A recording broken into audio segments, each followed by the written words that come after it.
live on YouTube. I'm going to be answering astrology questions, metaphysical questions, and questions about your natal charts. So if you guys have any questions, feel free to comment below. If you guys would want your own natal chart reading or progress natal chart reading, the information for all of that is going to be in the description box below. So while we're waiting for people to come into the room, I'm going to answer some questions from the comments on the last live. For anyone that's joining, welcome, welcome, welcome. I'm answering astrology questions, metaphysical questions, questions about your natal charts. If you guys have any questions, feel free to comment below.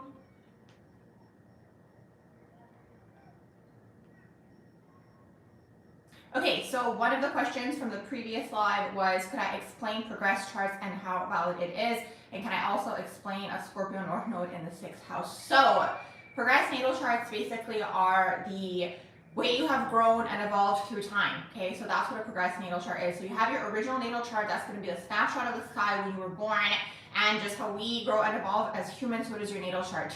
So the progress natal chart is going to be an added energy on top. You guys can look at it that way. Oh my gosh, Fairy Goddess, hi! I was just thinking about TikTok and how I haven't been live on there in so long, so I'm so happy that you're here. Welcome to everyone joining. I'm just answering some questions from the previous live. So if you guys have any questions, feel free to comment below. I'll get to you guys in just a second. So that's the idea with the progress natal chart, okay? So it doesn't mean the original natal chart is now forgotten. Hey Cynthia, how are you doing? Welcome to everyone joining. I'm answering astrology questions, metaphysical questions. Hello Yvette. Questions about your natal charts. I'm also answering questions from the previous live as well. Hey Mary, how are you doing? Questions that were in the comments after the live had ended. That's basically the idea with the natal chart, the progress natal chart, okay? So it's how you have grown and evolved through time. So you can look at both natal charts if you're trying to bring something through or you're trying to anchor something in. You can work with both of the energies. So that's the idea. So the thing is with the progress natal chart, it's mainly the internal planets that are going to progress. And then your ascendant, descendant, IC, midheaven axis, sometimes fortune, vertex progresses as well. Depends how old you are, because I have seen some of the outer planets progress. I've actually seen even the North Node progress for some people as well. But if you're younger, it's pretty much going to affect mainly the internal planets. Okay, so that's kind of how the secondary progressions work. And then the moon progresses every 2 years. So you can kind of look at it as like, what is emotionally fulfilling you during those 2 years? That's kind of like the overall idea. Hey everyone.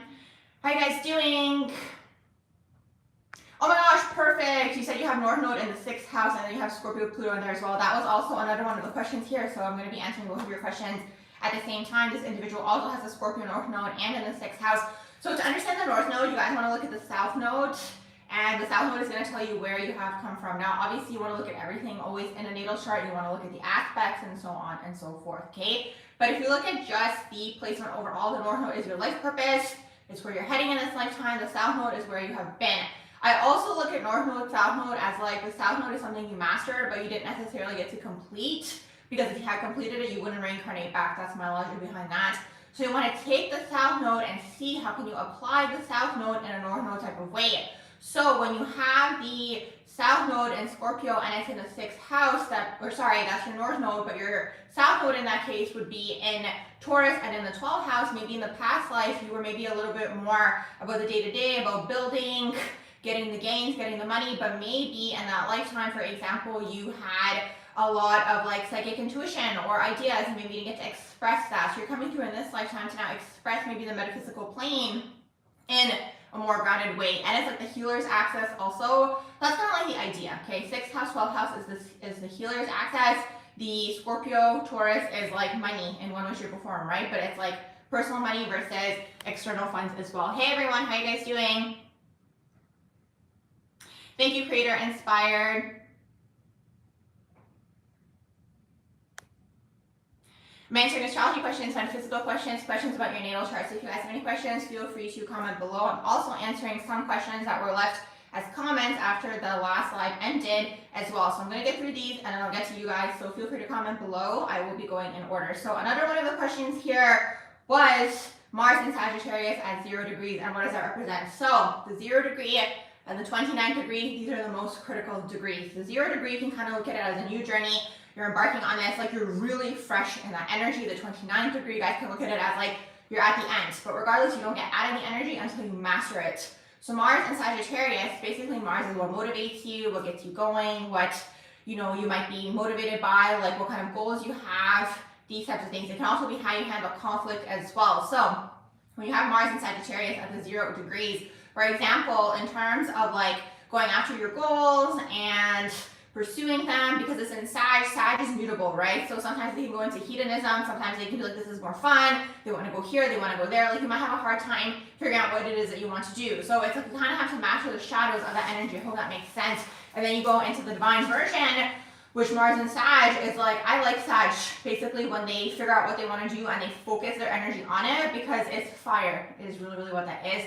And not only is it fire, it's working on the spiritual planes as well. So it tends to anchor through what it is that they're wanting to do, but it takes them a while to get there, because they're like, this is interesting and that's interesting, and you're here and you're there and you're everywhere. It's basically what that is. Hey everyone. Hey everyone, I'm just answering astrology questions. I'm just going to answer one more from the previous live, and then I'm going to get to you guys in just 1 second. Welcome to everyone joining. So another question here was, this individual sun has Sun, Venus, and Mars conjunct to the descendant in Scorpio, and then Jupiter and Mercury at the end of the 7th, Pluto is in the 8th. Their question was, what does a heavy 7th house placement, like what does it mean?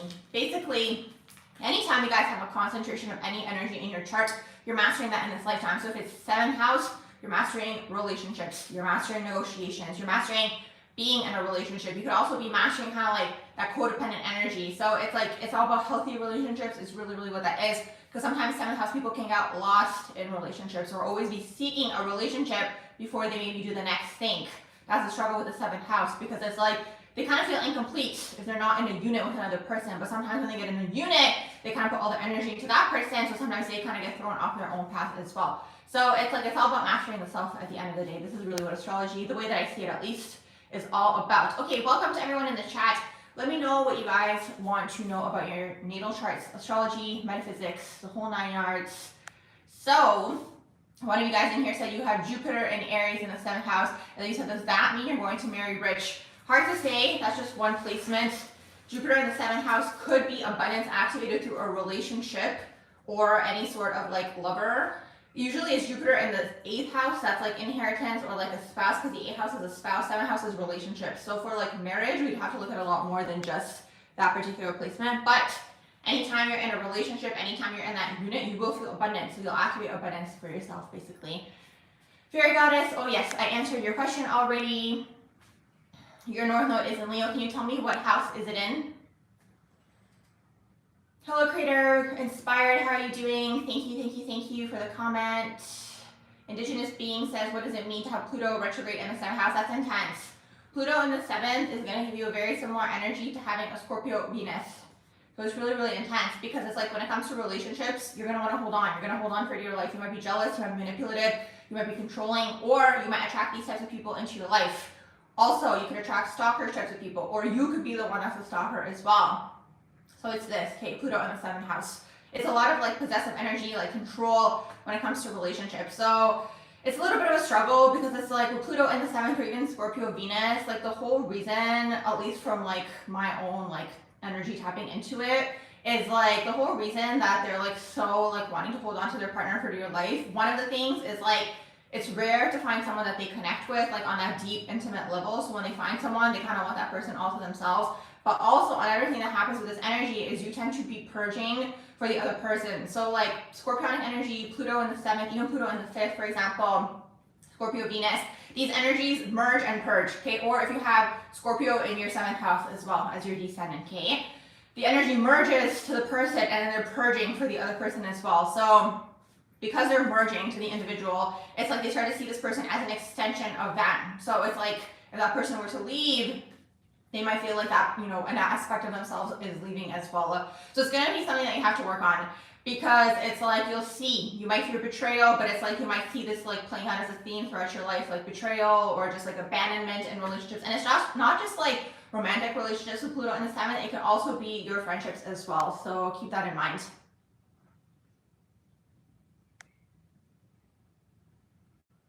Oh my gosh, what did you say in here? Hold on 1 second.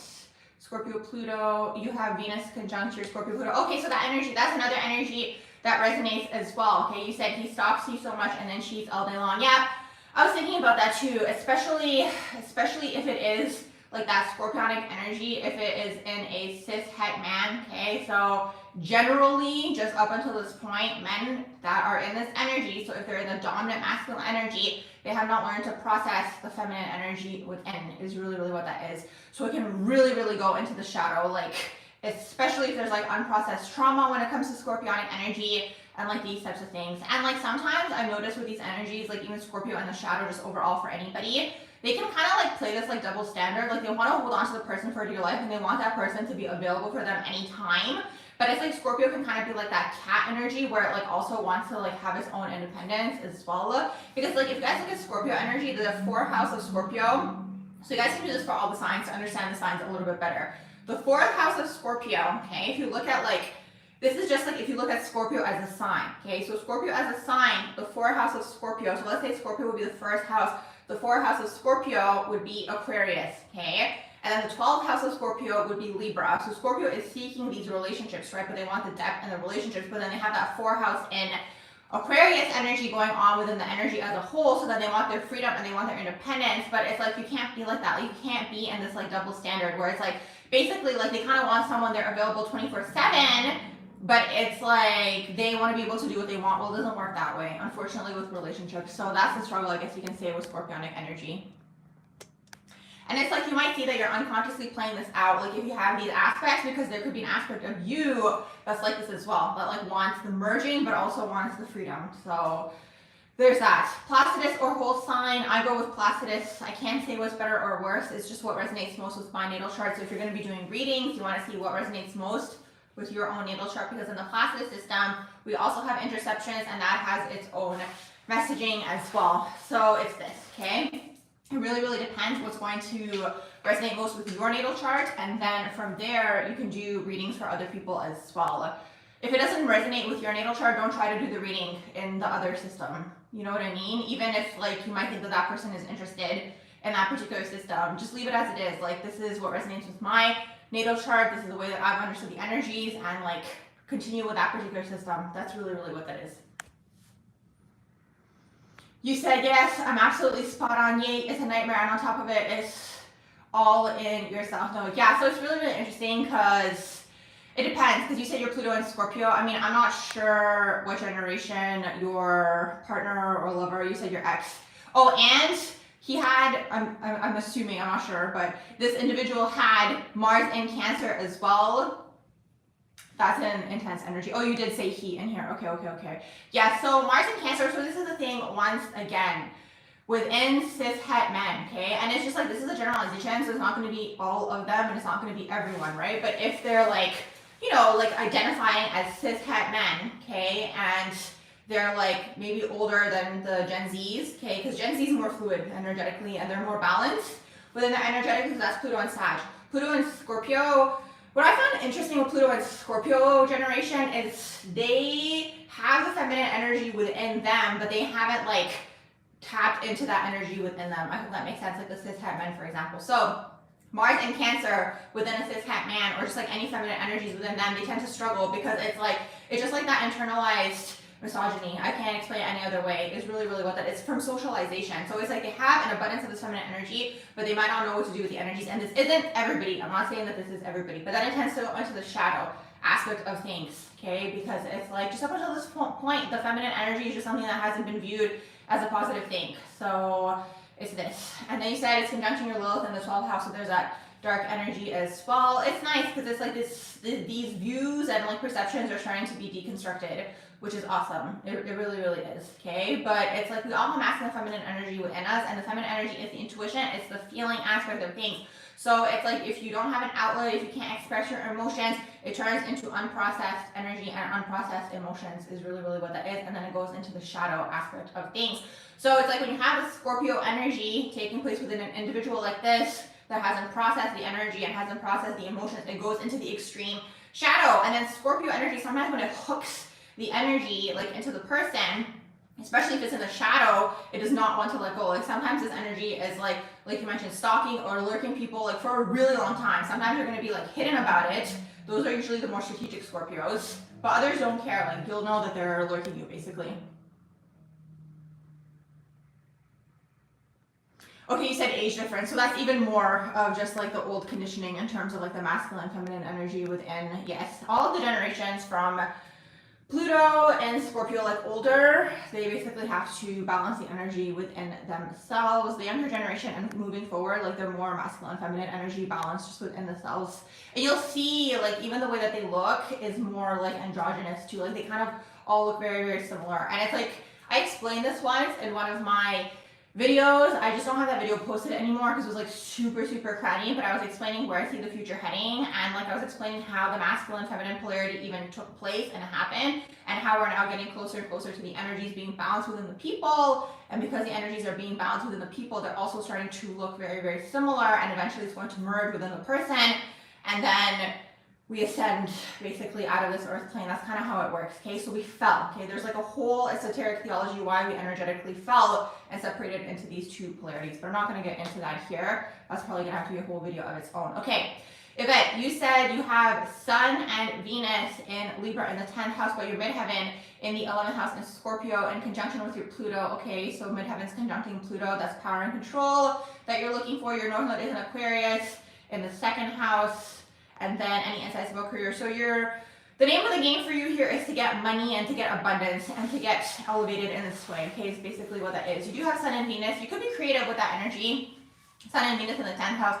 It could be public life. The thing is, what I've noticed with midheaven and Scorpio, or even like Pluto conjuncting your midheaven, like with this energy, it doesn't really matter what these people do as long as they get the power and control is really what that is. So you can look at it as an additional energy on top of whatever it is that you're doing, right? You're trying to elevate yourself in that way. Your north node being in Aquarius in the 2nd house meant to master money in this lifetime, like the actual physical material plane. And then Aquarius is the higher mind, higher learning, like sharing your ideas, connecting the collective, helping them propel forward, the ideas, the innovation, all these types of things. Tech, even with north node in Aquarius. So it could really manifest a lot of different ways. You could find yourself, let's say, in a tech company, or you could create like some form of innovation, or you can create an app, or sometimes Aquarius, I see them even in the fashion industry as well, just because of just like the futuristic way of dressing and so on and so forth.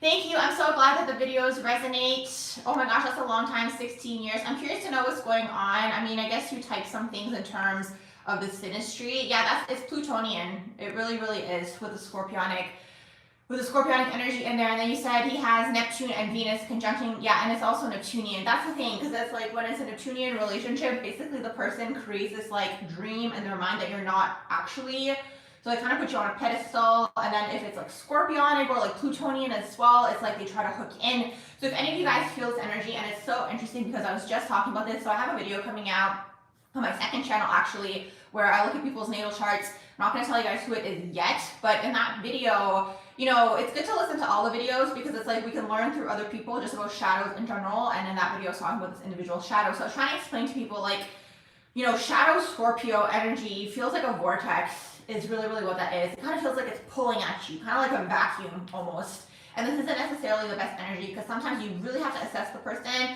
because like if they're in the shadow aspect of Scorpio, like I mentioned, the Scorpio energy hooks into you, and usually if it's in like the shadowy energy and it's like, again, unprocessed energy, like it can really go into the shadow. Like it can really want to hold on to you for dear life. So if you can feel kind of like that vortex energy happening in the beginning, before, you know, anything progresses, you can cut these types of people off. It can even be like friendships as well. That's how you'll know something's Plutonian. It's like, it's this vortex energy. And I know these days everyone is going to say things like, oh, like it feels like such a huge connection, or it's so magnetic, or a lot of the time the sexual attraction is also what's deceiving. Oh my gosh, there's so much attraction, or it was an instant spark. Usually those things are like pulling you in a shadow sense, actually, I find more often than not. So it's important to learn the energy so you can kind of avoid these situations.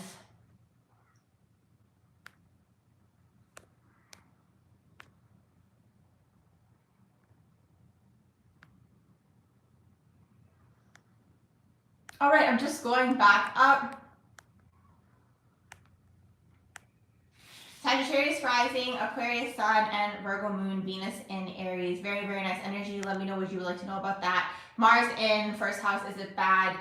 No, Jupiter's in the 3rd house. I can see you working in communications, PR, maybe even politics with the Jupiter in the 3rd house as well. something to do with like the written or the spoken word, speaking. Mars in the first house isn't bad. I'm not sure where you heard that. It gives you the undertone of having an Aries rising. Now, important to keep in mind, Mars, Aries energy, like undertone of Aries rising, or like even Mars in the first house, like you might have to process anger and aggression and learn about conflict resolution and conflict management and all these types of things. So I guess you can look at that as like the shadow of Mars in the first house. But other than that, like it's very good for starting things, being ambitious, going after things. But sometimes, again, it's that masculine energy. So it's like sometimes the energy can be a little bit too forceful or too aggressive or like win at all costs type of energy, okay, with Mars in the first house. So it depends what you do with the energy when you have Mars in the first house. I don't see anything as good or bad. I just see it as the energy in your chart, and how can you balance this energy and how can you benefit from it is really what that is. So if it's going into the shadow, it might like hinder you, for example, if you're just like getting into arguments all the time with people, right? But if you're able to transmute that energy within yourself, be a little bit more diplomatic energetically, well, in that case, it won't be a negative thing, right? So that's Mars in the first house. But other than that, like undertone of Aries rising, like this energy is here to start a new cycle on that soul level, stepping away from the family, doing your own thing. So it's this.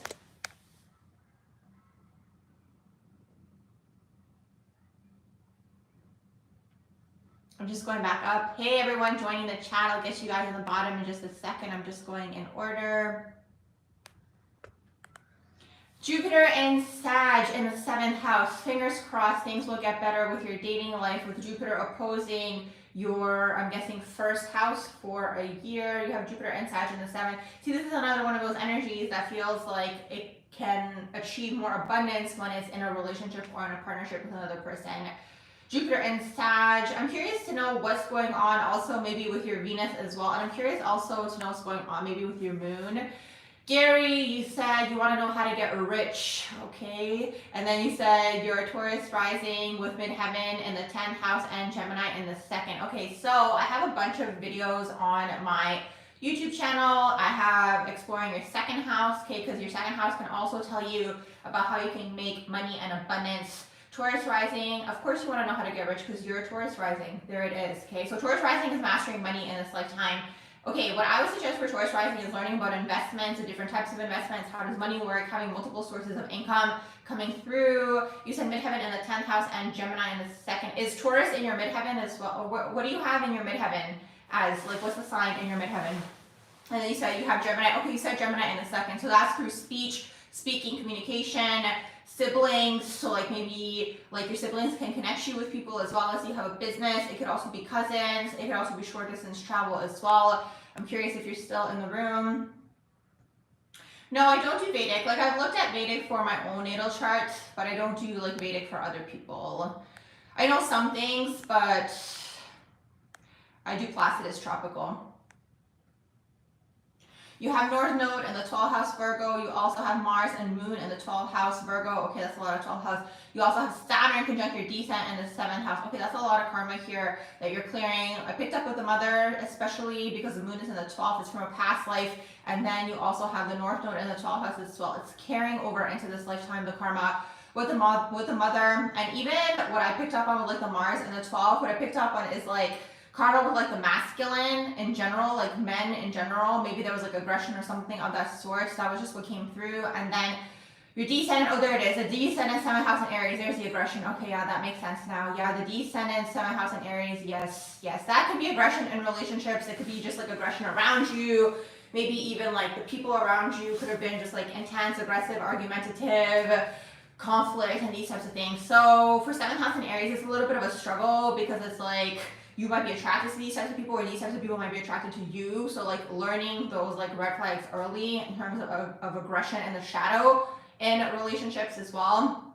And then Saturn in the 7th house, that's karmic relationships. And usually like for these people, it's recommended to wait after your Saturn return to get married, because a lot of the time Saturn in the 7th goes through a separation or a divorce around their Saturn return. Obviously everyone has a free will to do what they want, but it is what it is while we are under this astrological system.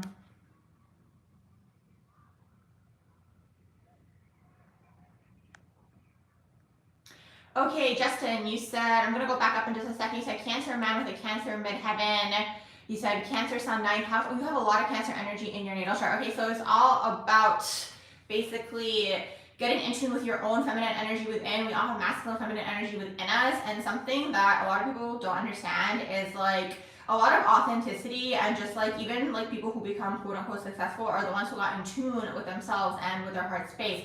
So it's kind of like, you know, when you hear people say like follow your heart and so on and so forth, it kind of sounds like corny in a way, but it's actually this, and it's actually true. So Cancerian energy basically is here to nurture, here to help others, here to maybe work in like cooking, for example, or like a chef or something of that sort. With the Cancer energy, you can work in real estate as well. I've seen managers also have Cancer energy because it's a cardinal sign, so they're like the starters as well. They're more of like the nurturing type of manager as well. It could be art, it could be music as well. Like you have to get in tune with the feeling is really, really what that is. I have to look at your whole natal chart to see the combinations. You have stelliums and so on and so forth, but if we look at just Cancer, it could be any of these things, okay? You could even be like a teacher, for example, like an elementary school teacher. You're going through your Saturn return with Pisces, yes, in the 5th house. So Saturn in the 5th house is an interesting energy because it's like there's karma with children here. So it's like either these people have kids when they're young, or they have a kid around their Saturn return, or they have kids that are far apart in age, so like one when they were young and then one later.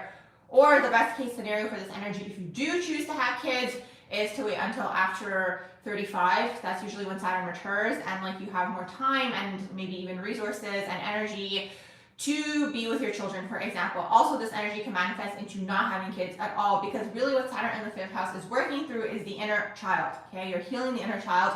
It's all about expression of the creativity. So when you were young, for example, maybe you weren't able to express yourself creatively. Maybe you weren't able to put yourself out there. And it's usually the father, if it's not the father in a dominant masculine role in your life, basically whoever was in that authoritative position above you, and then it perpetuates the rest of your life. Your teachers, your managers tend to suppress you in your creativity, or like your light is really what that is. So you're kind of like, here to shine is really, really what that is, and be on that stage and express. And you can kind of have that desire within, but there could be something here, like maybe let's say like the father was like in like a higher up position, and like maybe you feel like you're living in the shadow, for example, of this person, or maybe there's a part of you that doesn't want to outshine. Because something that I learned once, actually this was from a shaman, so many years ago, they basically said that a lot of the time kids, or just like children of parents, right, like subconsciously don't want to exceed like what the parents did. So for example, like there's a subconscious energy that it's like if the child like does better than the parents, or gets more money than the parents, or elevates themselves, right, more than the parents, subconsciously in a way it's like they're saying like the parents, like what they did for the kids isn't good enough, kind of thing. So I always found that really, really interesting. So it's kind of like this energy of just like always like dimming your light in a way is really, really what it is. But like every soul has their own path at the end of the day. So now that you're going through your Saturn return, you're gonna have a lot of these themes coming up for you. And like maybe it's not through the father, maybe it's through your manager, your teachers, or like maybe you go to like, let's say an audition, for example, and like you're at the audition and like the people, you know, there are kind of like dimming your light, or you're like playing small. That's kind of like the vibe. Oh, is it accurate? Yeah, I'm so glad that that resonates. Oh, you said you love to cook. Perfect. I'm so glad that that resonated.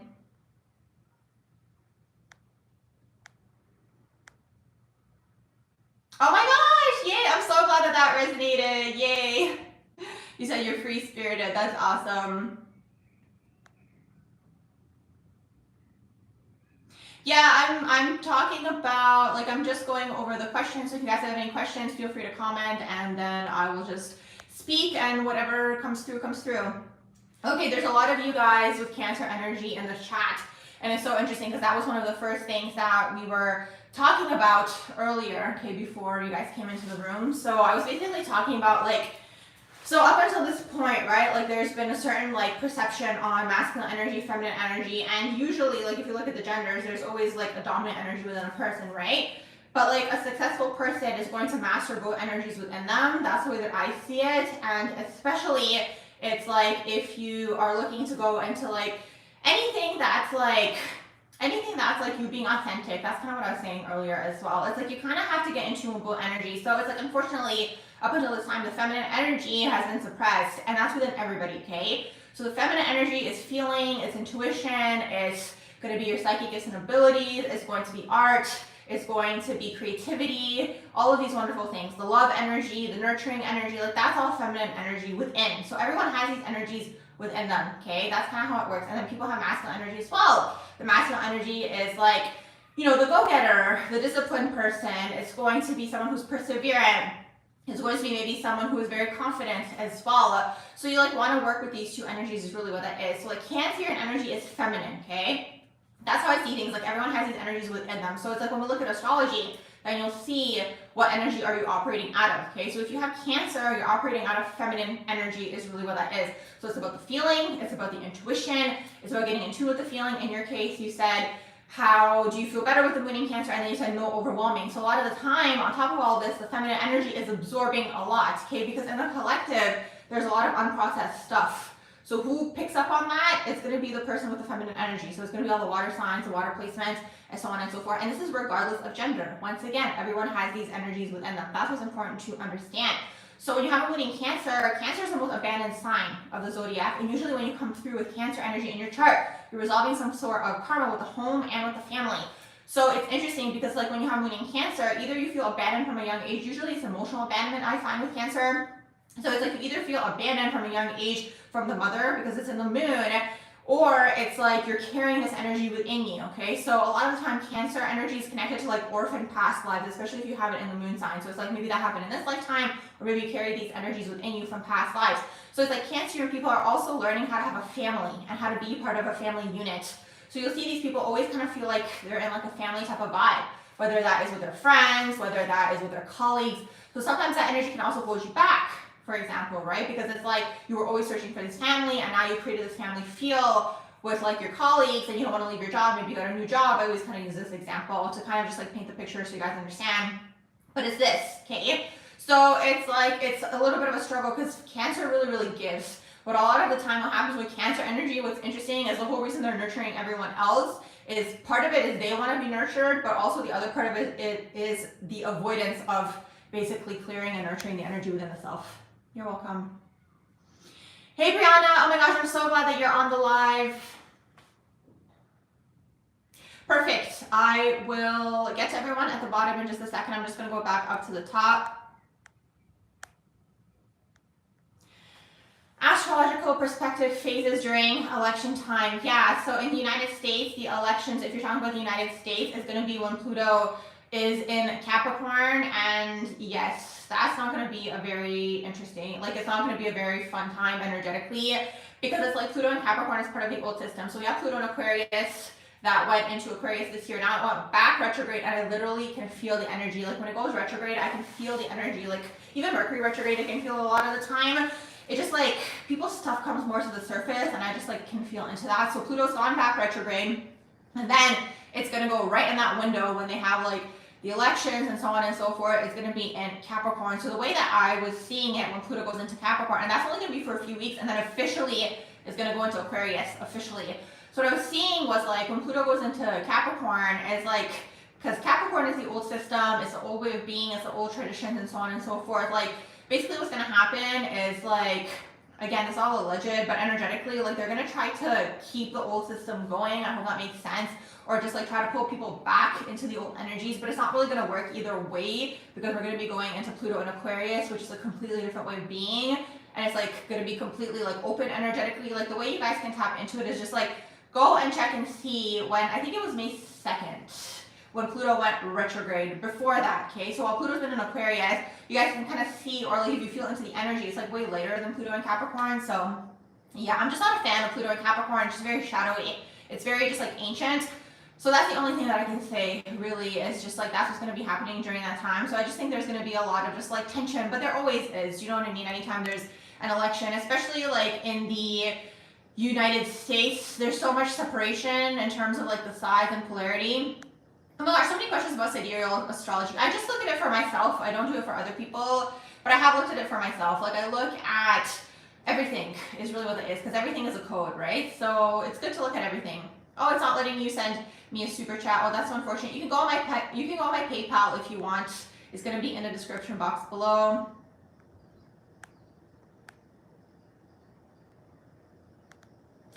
Uranus conjunct ascendant from the 12th house. Okay, so Uranus is in the 12th house, I'm guessing. Uranus in the 12th house is going to be super ahead of the time. So if you were to be able to get into a meditative state and clear your energy and really focus, you could bring through new ideas, literally anchor through new ideas. That's Uranus in the 12th house. Also, it could be like inventions that you thought of in a past life that were like ahead of the time, like too ahead of the time for that lifetime. And then you could be anchoring it in this lifetime because like you're kind of vibrationally like aligning with this particular timeline. I hope that makes sense.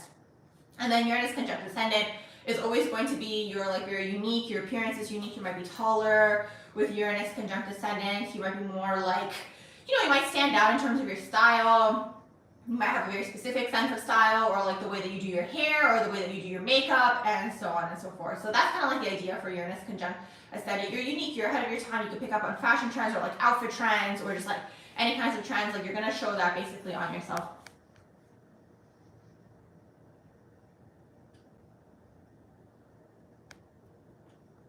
Oh no, I'm just going in order. Sometimes I bounce back and forth between the questions, but I'm back up at the top. So let's see what you guys were saying in here.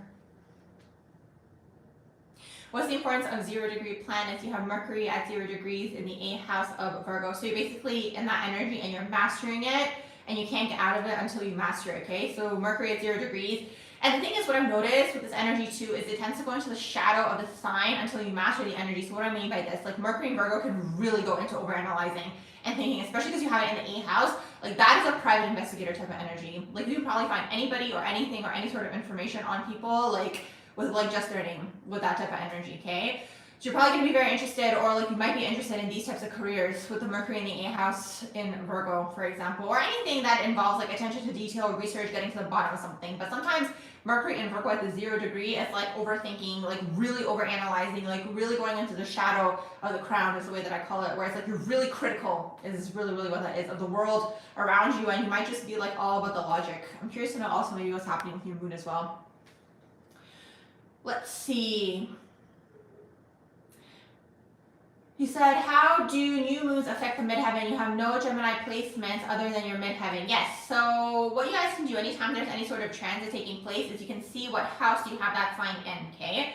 So the new moon, I'm just trying to think. Yeah, we are in Gemini season, so it should be in Gemini. So you guys want to see where you have Gemini in your chart, okay? So if you're looking at your midheaven and you have Gemini in your 10th house, well then the new moon is going to be affecting your 10th house, okay? That's how you guys can look at it.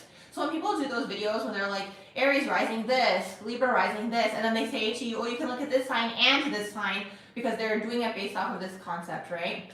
Is really what that is. So the 10th house, the new moon, so then what you guys want to do is you want to see what is like the transit, what does it mean? The new moon is like a new beginning, you're starting something, and so on and so forth. So you're going to be starting maybe something new in terms of your public image or your career, maybe start a new job, maybe you get an idea for an investment, these types of things. For a project, starting some sort of project, or if you wanted to start a project, it could be a good time. But the thing is also with like, if you just like look at just like the one transit, it's just like, you can kind of look at it for fun. That's the way that I see it, because it's like, there's so much going on with the rest of the transits, because then you might have something else taking place in your chart that's going to cancel that out as well, for example, or amplify it, or so on and so forth. So you want to look at everything, okay, in terms of transits. But yeah, if you want to look at it for fun, or just sort of like the overall vibe, just like don't hold on to it. That's the thing with like the predictive energies, because it's like sometimes with predictions, then people hold on to it, and then the question is like, are you making this happen, or is it like happening because you thought of it? Do you know what I mean? So that's the whole thing with like predictions, I guess. Oh my gosh, hey Katsuro, how are you doing? Hey Entrenched Trader, how are you doing? You said Sherlock Holmes. Yeah, you said you can be an FBI agent, literally. What else are you guys saying here? You said Mercury in Virgo and you're a Virgo sun. That's so true. Yeah, another thing, I have a video on here as well where I talk about kind of like just like everything you need to know about Virgo energy. What's interesting with them is like they tend to, a few things, okay? So it depends kind of where you have it. If you have like maybe just like one placement and it's like the outer planets, it might not affect you as much.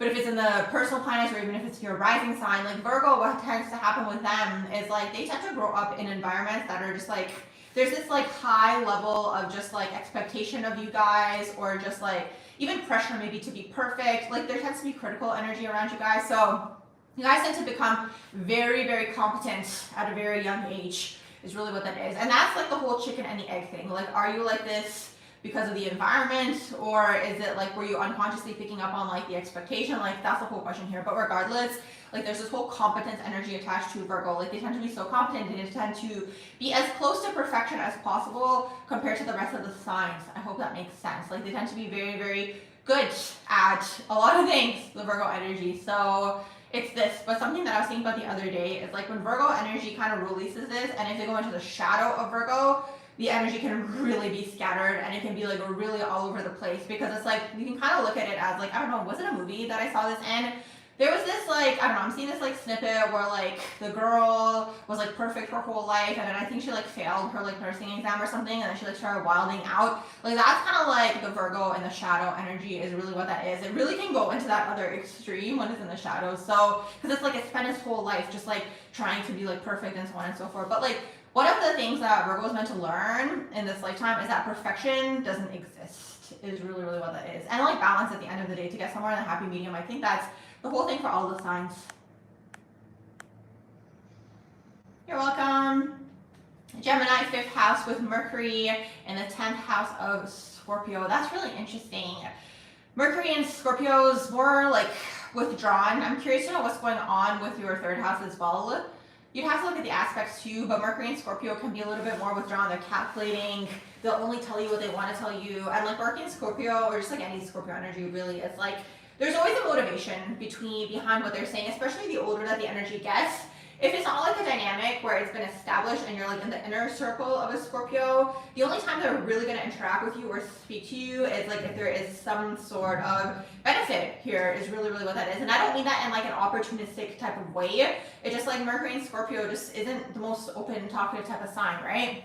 So like let's say they're trying to figure out something or get to the bottom of something, they'll interact at that point and ask questions, do you know what I mean, to like get the answer for like their search or research, for example.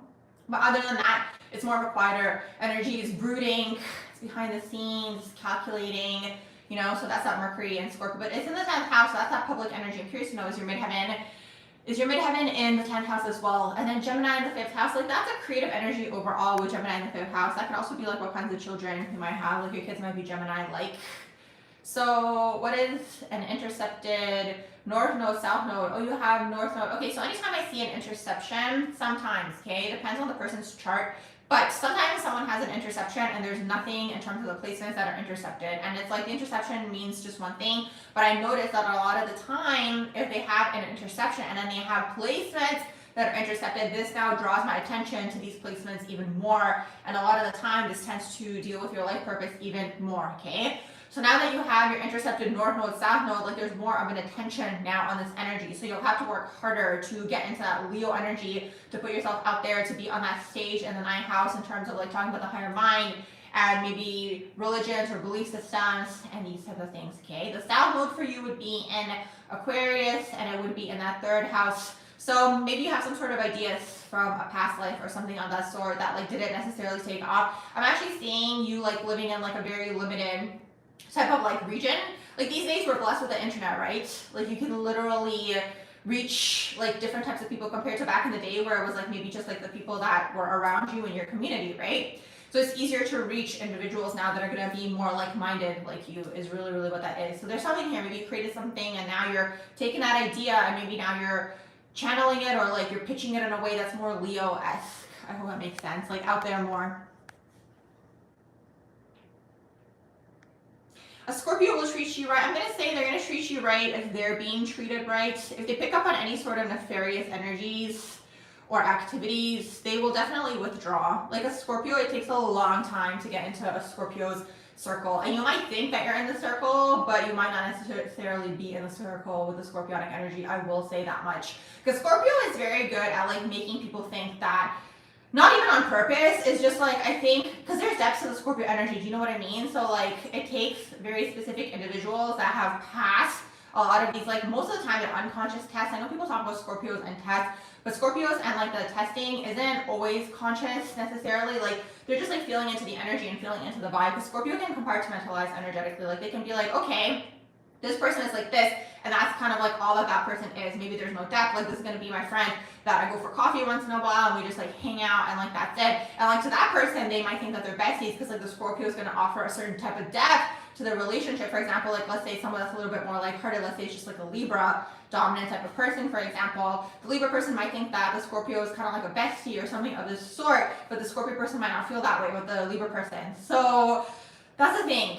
That's the thing with Scorpionic energy. It's deep. Like it runs deep, and not everyone gets into like the inner circles. And then also like there's some people that will never fully know what's going on with a Scorpionic type of person. Like even the people who are in like the quote unquote closest circle. So that's just how the energy works. It's kind of like it's going to see who's energetically worthy to get into that space. Because the whole thing is like Scorpio merges, right? So it's like it does.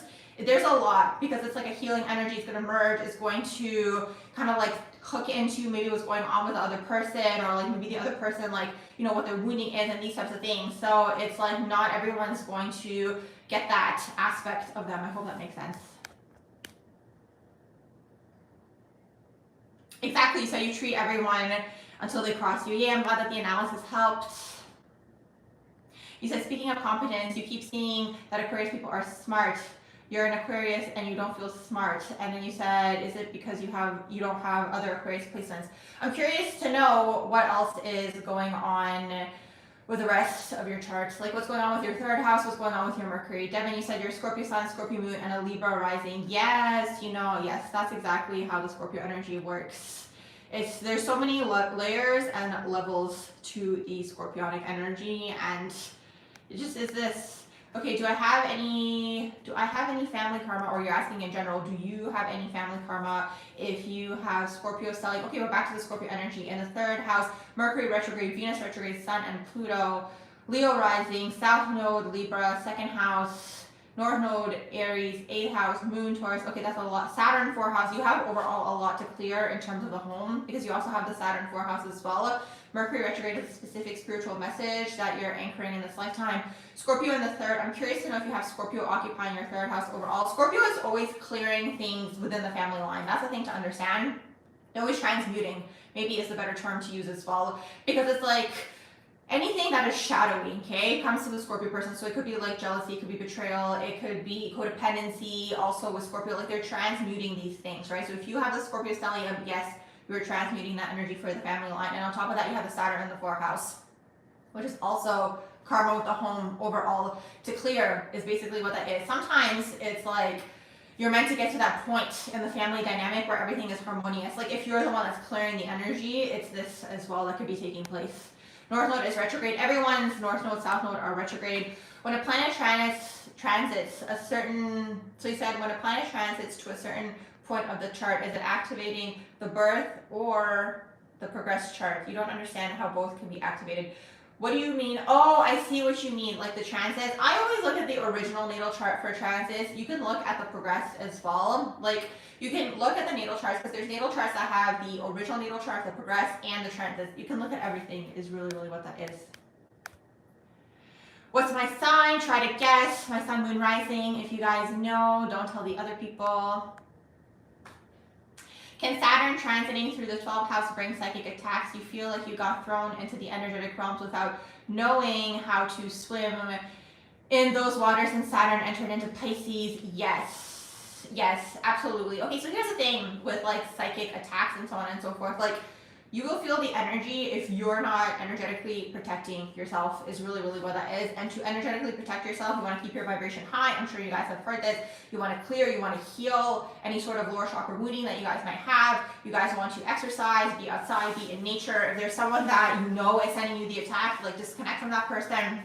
Get them out of your energetic space, because everything comes back down to spiritual stamina. And a lot of people don't understand that that is actually the root of everything that is taking place on this plane, okay? Everything is starting spiritually first. So if you have spiritual strength, you actually have strength, is really what that is. Regardless of what's going on in the physical, is really, really what that is. So it's kind of like, you can kind of look at it almost like an immune system, is really, really what that is. So like, if you're tired or you're stressed, your immune system is going to be down. And by the way, I'm not a medical professional or anything of that sort, okay?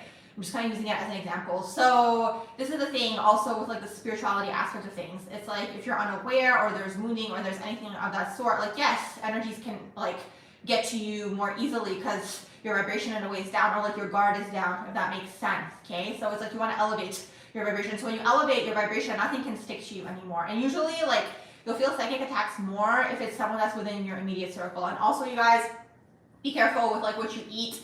When someone gives you food or makes food for you, like these types of things, okay? Or just like even gifts sometimes, like depending on the person and like the intention and the energy behind it. You never know what's going on.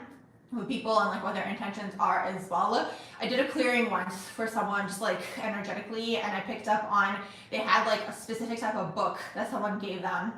And I was like, that's actually what's creating the opening, the energetic opening, or like you can kind of look at it as a leak, like a leakage. Like, yeah, that's kind of how the energy is like leaking through, is really, really what that is. Energetic leak, I guess, is the term. And yeah, they told me that there actually was a book in their place. So this is what I mean. You know, you have to know what's going on. And also another thing too, people coming in and out of your place, in and out of your house, like cleansing the energy of your space as well, all these types of things. Yeah, it is a water sign. So my sun is in Libra, 12th house, my moon is in Scorpio, 1st house, and then my sun or my rising is in Libra as well. You're welcome. I'm glad that it resonates. Oh my gosh, thank you, Scorpio eyes. Yes. Yes, Scorpio moon. That's definitely what is up. You said, yes, that's called, yes. Why do you think there's a phrase called made with love? Yeah, you can literally taste it in the food that people make. You can taste the energy that they put into it. Like if it's someone that doesn't like to cook, you'll taste it. And that's a whole other conversation of its own with fast food and the vibration of fast food, how it's like a lower vibration because it's fast. Do you know what I mean? So yes, there's a lot of things that are taking place. Yes, okay, so you want to book a natal chart reading? Yes, if any of you guys want your own natal chart reading or progress natal chart reading, it's going to be on my website in the description box below. You guys can go under the readings tab, and then you can pick which one of the 2 readings you'd like, and then an email window should pop up. You can send me an email, and then we'll go from there. So natal chart reading is a 45-minute reading. It's a video reading that I send you guys. So we talk for 45 minutes straight about your natal chart and everything that's going on in there. So that's a snapshot of the sky when you were born. And then the progressed version, I talk about the original natal chart and then the progressed version of the natal chart as well. So I go over both. So that one is an hour long because I'm going over both natal charts. And then you can ask questions if you have anything specific that you'd like to know about in your natal chart. And then I always say to people, if you guys have questions after, you could always send me an email as well. Like if there's anything that when I went over it in the original video, you guys can send me the email and ask the question. And it's also a video reading that I send you. And then the turnaround time depends on how busy I am, but I always send you the email and I tell you what the turnaround time is going to be, okay? So the progress chart is where you're at today. It's how you have grown and evolved through time. Both charts are going to tell you your karmas, your challenges, your obstacles, your gifts, and the things that you might be clearing in this lifetime. Because sometimes I look at the natal chart as a potential. So you can see where you're heading, but you can also see what could be hindering you and maybe what shadows you might have to work through in this lifetime as well. You said you agree with me about food. Yay, I'm so glad. Oh, thank you, Michaela. You're so kind. I'm going to screenshot that for my collections. You said your kids and you were given necklaces that were energetic attacks. Yes, sometimes I had another friend too. So another friend of mine had something that was given to them, that the thing that, okay, so I don't know what it was, if it was like an envelope. I don't know if it was also a book or something. Like it was between something. Like they were given an item that was like between other things. So it was like hidden in this way. And it's like, it was interesting because it was somebody else that had picked up on that, another psychic, and they ended up finding it. They ended up finding this item. It was like in a drawer somewhere, but it was something that was like hidden between 2 things. So this is the whole thing here. Like these people out here, like there's all sorts of people that are doing all sorts of things out in these streets, and people are into dark magic, and it's just like a plane of duality, and there's a lot of darkness also. And then like a lot of people are too trusting, I find. Like they're too trusting. Like everyone, I think, thinks that like, you know, maybe everyone's nice, but it's not this. It's like there's a lot of things going on, and like the thing is with spiritual things, it's like it's gonna affect you spiritually. So it's like another thing too that I've noticed also on like TikTok, for example, like creators will have like a large following. Like let's say they were an everyday person and they have a large following and they don't have like the spiritual stamina or strength. Have you guys noticed that they always tend to have some sort of like issues going on afterwards? Do you know what I mean? So it's like, or there was this other creator also that like would always post like their partner, and then like they would always end up like not in the relationship anymore. I'm kind of like trying to stay vague here, but like, you know, you don't know. Do you know what I mean? You don't know what's going on, and it's like you need to have spiritual strength, spiritual energetic strength, especially if you're putting yourself out there to basically have your vibration elevated, is what that is, because you don't know who's connecting to your energy is really, really what that is.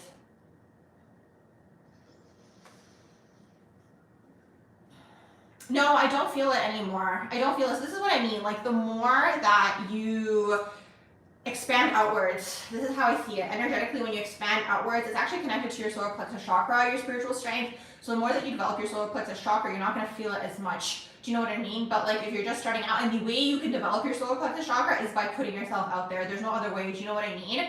But like, if you don't have the strong solar plexus chakra, like a lot of people, even if they don't, like let's say you have a fear of like what people might say or criticism and so on and so forth, like you're already struggling with the solar plexus, right? But the only way to overcome this is to just put yourself out there, right? So if you're just kind of starting out, like you might feel it in the beginning. So it's like, the way that I look at it is like an energetic capacity of being able to hold space. Do you know what I mean? So like when you start something, there might not be anybody there, or there might be one person, because your capacity energetically is to hold space for one person.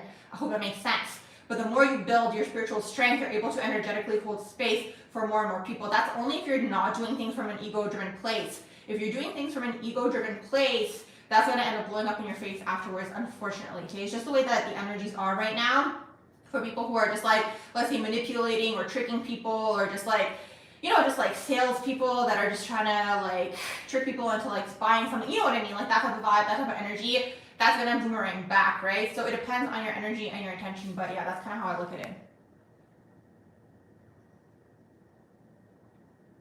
Oh, here's a good question. How do you know if someone is spiritually attacking you? Here's the thing. I want you guys to know that nobody can actually spiritually attack you if you raise and elevate your vibration out of that person's energetic space. I hope that makes sense.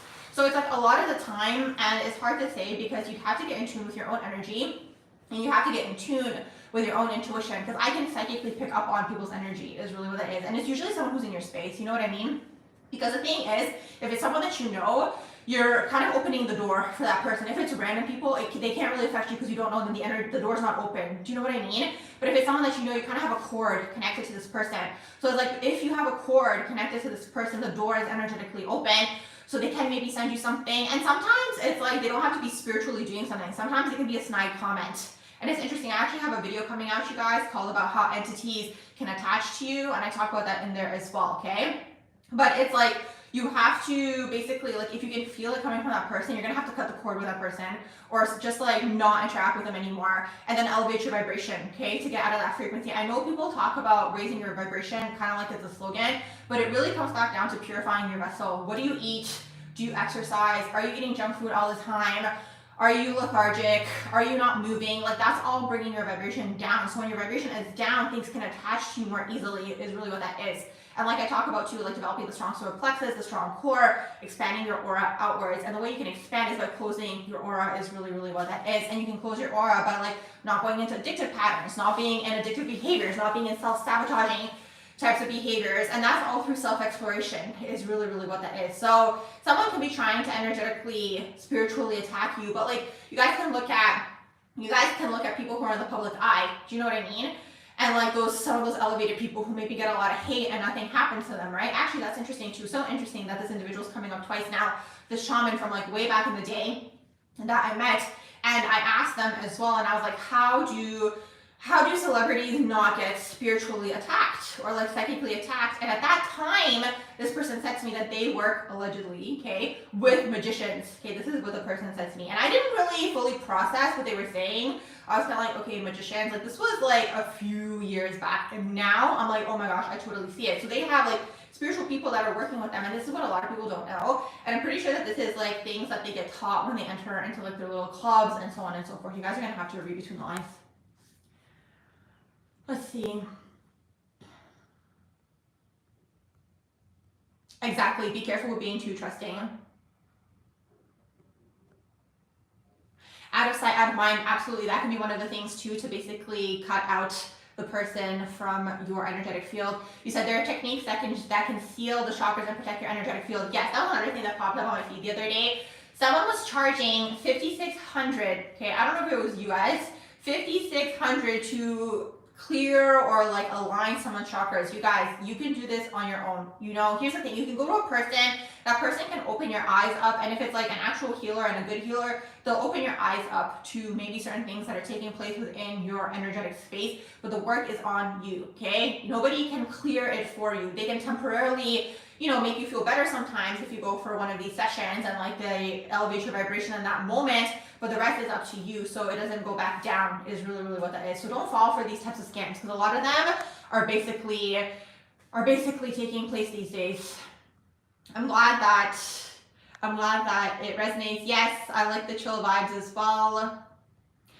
I love talking to you guys. You said you're private on all your social media forums. You said you're one of those people who believe most people are good. Here's the thing, what I'll say to you, okay? The root of the human is good, okay? The root of the human, but most people are unhealed. And because people are unhealed, they go into energies where other energies can attach to them, okay? So this is why people end up in like conflicted situations with individuals, because they can see into the goodness of the person that's maybe there in the vessel for like 2% of the time, but maybe they're fragmented, maybe they're unhealed. So it's like, if a person is like 98% unhealed, you have to protect your own energy and not allow this person into your space, is really what that is. Is really what that is at the end of the day, because everyone has to clear themselves, heal themselves, work on themselves is basically what that is. And again, you can bring things to people's awareness, but the rest is in their hands at the end of the day. That's just like the matter of the fact, okay? So important to understand, and like sometimes people stick around because they think that someone's going to improve, and it's a struggle. Let's say you've known a person for an extended period of time, and like you see them going into like self-sabotage and so on and so forth, but it's like they can only help themselves at the end of the day. Like, it's really what it is. The only thing people can do is plant seeds, give ideas, share their experiences, and it's this for other people to maybe work on themselves, right? That's the only thing really anybody can do. You said, let's see. Yeah, I did say that. You said I'm right about food. Some people food really feel intuitively wrong. Yes. Yes, your charts can change with location. No, I only do Placidus tropical system for my readings. Okay, I'm just gonna go back up and see if there was anybody that I missed up here. You said your grandma was a Virgo who raised you and she would get irritated when you didn't do something exactly her way. Yeah, and it's a little bit of a struggle if you get raised by a grandparent, because that's 2 generations back. So it's like then you're like clearing a lot of their belief systems. Although I do find that grandparents don't, or just like external family members that aren't the original 2 caregivers, don't have as much of an influence for whatever reason, even if they did raise you. It's really interesting. Again, just my own opinion. I'm not a psychologist or anything of that sort. Do I have any advice for balance when your sun and moon oppose? So interesting. So this is when your parents are on like opposite ends of the spectrum. So Virgo sun, the father could have been critical. Pisces moon, the mother could have been off in the ethers. So basically you're gonna have to work on balancing that energy within yourself. Being off in the ethers, grounded. Off in the ethers, grounded. Pisces moon can sometimes go into addictions as well. So keep that in mind. Sun, Mercury in the 12th squared by Pluto, 9th and 8th house, moon conjunct South Node. So Sun, Mercury in the 12th house squared by Pluto, that's intense. That gives you that Plutonian undertone, which makes sense why your name is what it is on here. And then you said 8th house, moon. Oh my gosh, there's like that psychic ability. And you're probably super psychic. You're probably super psychic. And then Pluto in the 9th could have been raised with like very either religious or strict belief systems that you like broke out of or are breaking out of. Potentially. Then you said you're Pisces rising and you work in fashion. Oh, very interesting. Sag stellium in the 10th, trying to get your fashion business off the ground, but it's been a struggle. Pisces rising, yes, Pisces rising needs to be on a screen. I'm curious to know if you struggle with being seen, or just like maybe you're trying to do something more behind the scenes or something of that sort. Hey everyone. Hey, how you guys doing?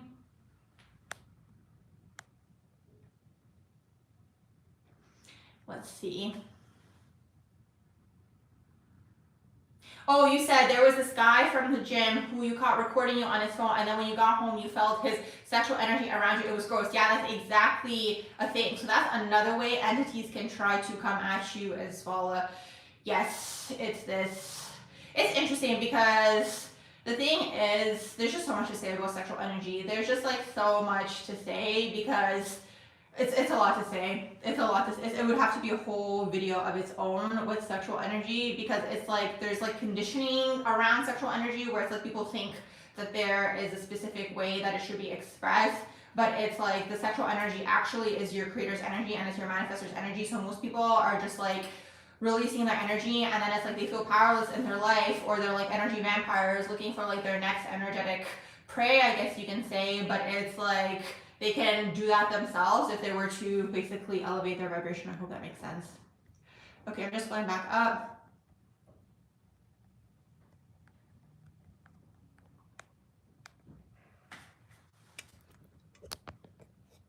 Oh, thank you, Tara. Yes. You kind of go into the feminine energy when you just like stop caring about everything in this life. It's really what that is. You just gonna get to the point where you're just so surrendered and you're like, honestly, whatever happens, happens. Like the way that it's meant to be will be, like, you know, all the things that people say. That's kind of how you actually officially fall back into the energy. And like, here's the thing, I know there's a lot of people online that are trying to teach feminine energy and only specifically directed towards women, but everyone has feminine energy within them. This is what's important to understand.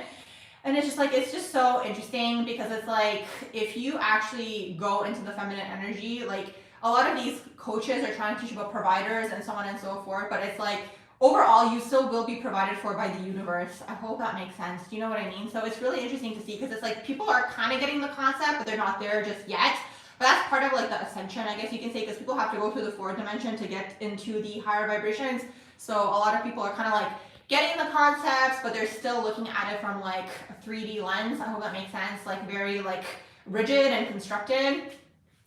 Okay, Madison, are you still in the room? You said, any advice? Your Gemini Venus in between jobs, is there any hope? And your Saturn return is in the 5th. I talked to someone on here about their Saturn return in the 5th house as well. And you have a Gemini Venus. That's speaking, creating, talking, the written or the spoken word, short distance travel, all these types of things. That's Gemini Venus. And then Saturn in the 5th house needs to be creative as well. Okay, so for you, I kind of feel like you're slowly going to start blossoming or like blooming into your creativity with that energy, the Saturn in the 5th house. Like you're basically here to shine is really what that is, but it'll take some time because it's Saturn, right? Saturn is usually the second half of your life, and you're going to have to clear through a lot of like lower vibrational types of things, like authority figures and these individuals that might be holding you back.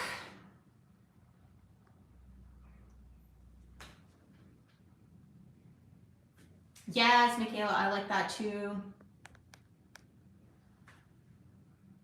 I already told you guys my energy, my sun sign is in Libra, but it's in the 12th house. So sun sign's in Libra, 12th house, moon is in Scorpio, 1st house, and then my rising is Libra. So my sun and rising are conjunct. Hey James, you said, you know, South Node conjunction indicates things from a past life, but you have South Node and Sun at 0 degrees in Cancer in the 11th house. Isn't 0 degree kind of contradictory there, your Leo rising?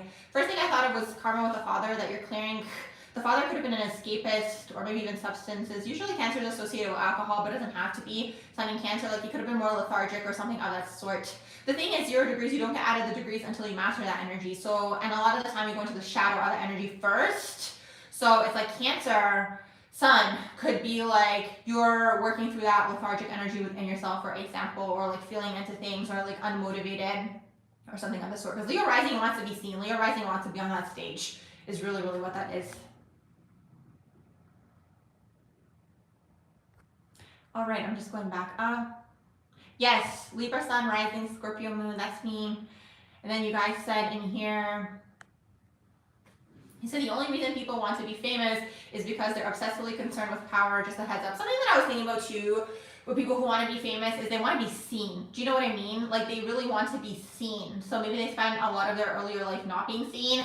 So it's like before you get yourself involved in any sort of nefarious contracts and just like lifelong contracts, see how you can become seen in a different way. Do you know what I mean? So it's like sometimes we see things and we think we want that thing, but there's elements of that thing that we actually want. I hope that makes sense. So it's like if there's someone that you're interested in, for example, it's a musician, maybe it's not music that you're into, maybe it's the creativity aspect or being on the stage or being heard. So you can kind of like start doing that in your everyday life as well. At the end of the day, I think everyone wants to be seen in one shape or form.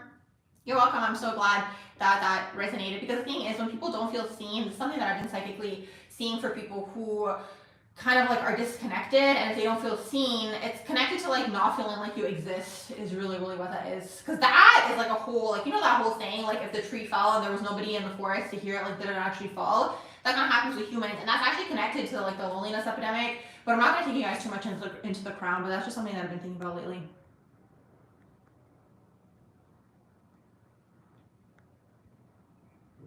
You said you remember throwing up after eating something you watched someone wake. Wow. But when you order food, you were fine. These were people who realized, yes, you will always feel it where your stomach will hurt or something like that sort. Like, yeah, I'm very hesitant about food. Sometimes I take it from the people, like let's say they give me something and I'm like, oh, thanks, but I don't eat it.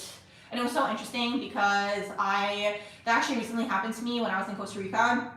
I met someone and they gave me like a food and I was like, I'm not gonna eat this. Also, it was like non-vegetarian, so there was that aspect of it as well. But I was just like, oh, like I'm not hungry. And then they were like, it's so interesting how people can be so like intuitive as well, because it's like they knew that I wasn't gonna eat it, but I was like, I don't trust this person and I don't trust this food. And they were like, oh, just give it to like some person on the street or whatever. And I ended up doing that actually, but it was really, really interesting because I was just like picking up on the vibe, because it's like people when they're like mixing and they're making, like there's just something like that goes into it energetically.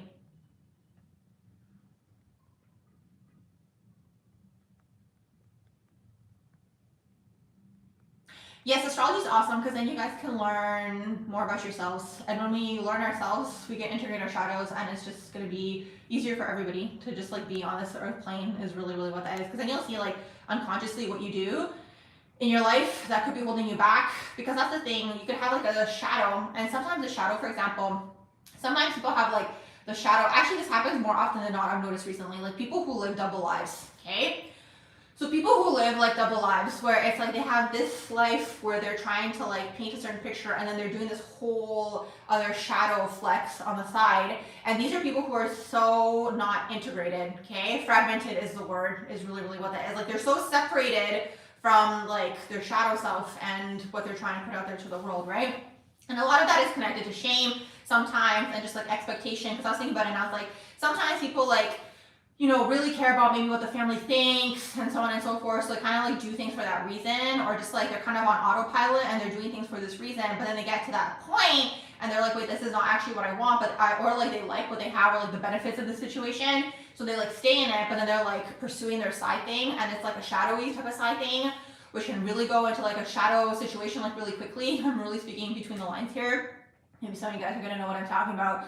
So it's just like, it's unfortunate because a lot of people are just fragmented. And this goes back to what we were talking about earlier. Yes, people can be good, but they can be very fragmented. You know what I mean? Like their shadow self can be so disowned also, I guess is the term. Like not integrated is really, really what that is. And then sometimes it's just unconscious. You know what I mean? A lot of the time you'll see when someone has like unconscious shadows, when their like actions aren't aligning with their words. It's this.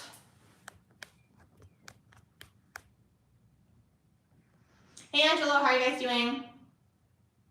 Yes, thank you, Edward. Oh my gosh, Edward, you're so real. Every time you remind everybody to like the live. Yes, like the live.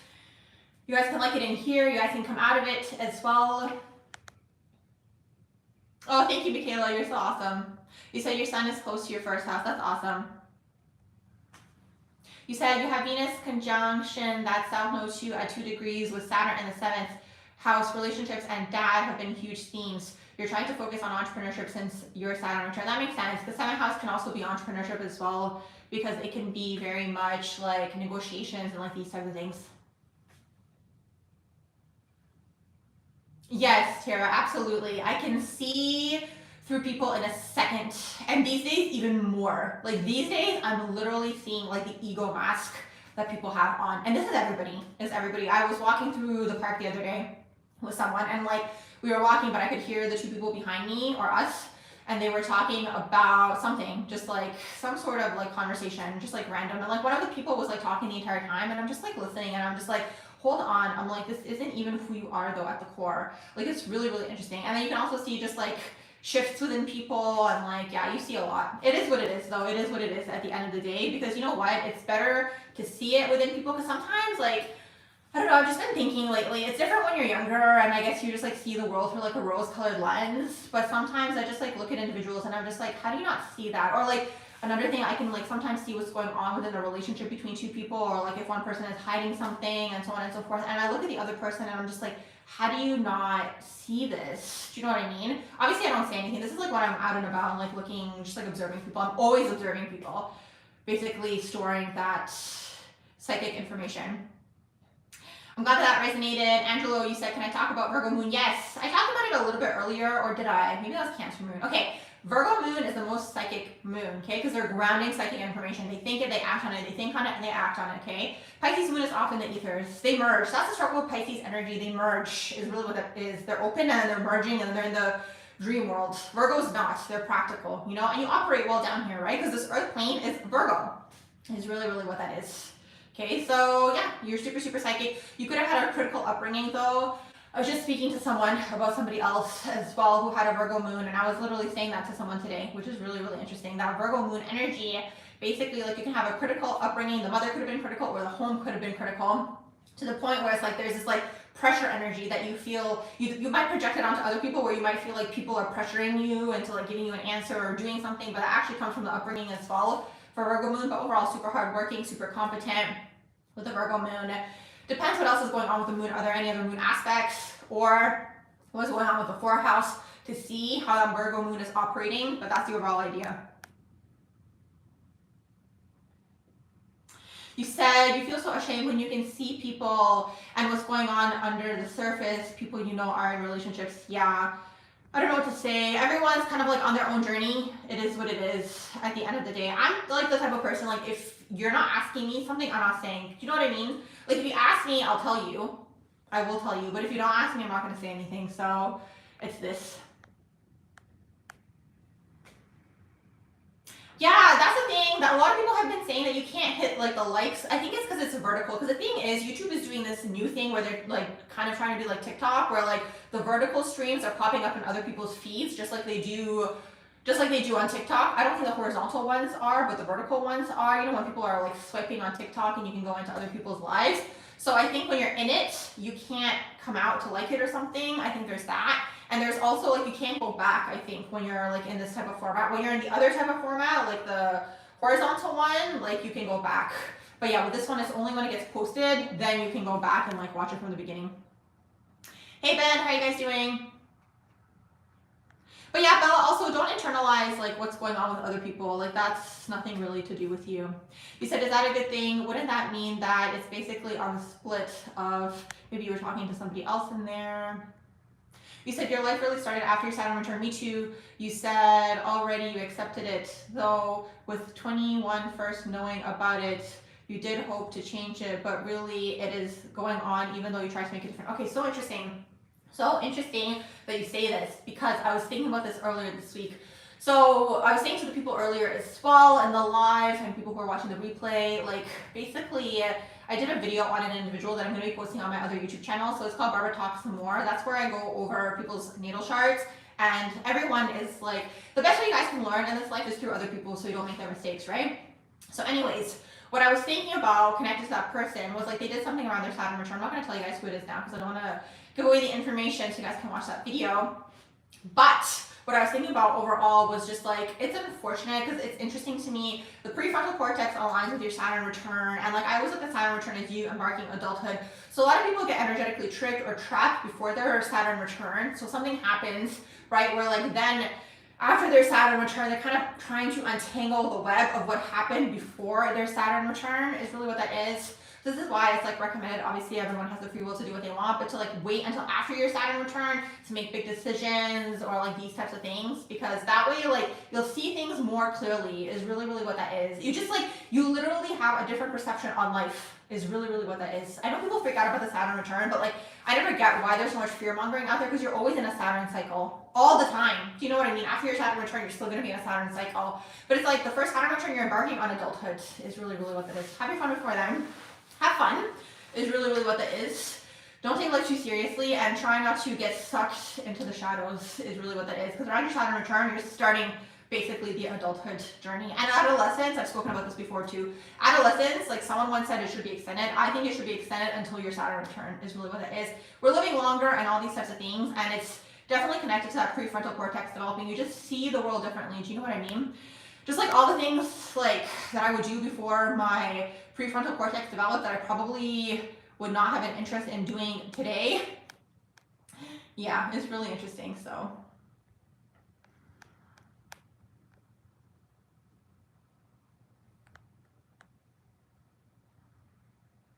Capricorn moon, yeah, like you're ruled by Saturn, you know, so you've already gone through it. Is basically what that is. I'm just gonna go up and see what else are you guys seeing up here. You said they act off their unhealed behavior. That's why you just pray because you used to try to do everything in your power to help. No, some people don't want to be helped. That's important to understand as well. Some people don't want to be helped, and then you're just wasting your energy is really what that is. And like, I mean, I've thought about that in general, just like that energy with people overall. And it's just like, sometimes it's an energy sucking on you. Some people, like, here's the thing, you know, back in the day with the new age like beliefs, I used to think that there was something happening in our unconscious that like people would be like on our frequency is really what that is, or like attracted to our energy, and something maybe that we have to work on to like not have these people in our life. But now the more that I learned about astrology, sometimes it's like a repeating character that comes through, like a revolving door, like always the same type of character because it's in your energetic imprint.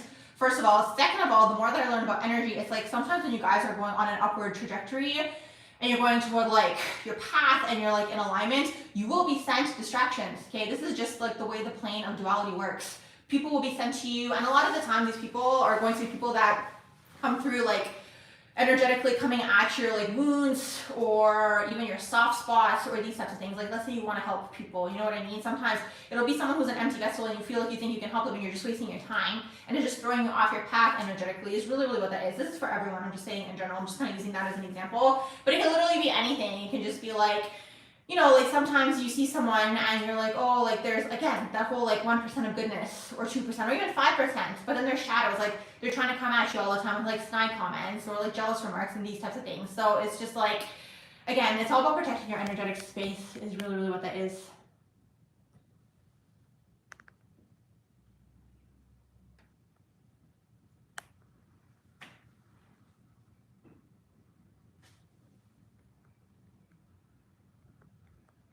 Okay, guys, if you want your own natal chart reading or progressed natal chart reading, the information for all that is going to be in the description box below. Send me an email and we'll go from there. I'm going to sign off now. Thank you for your questions, for the chats, for the hangs. Like, share, and subscribe. I hope you all have a beautiful rest of your day or evening, wherever you guys are.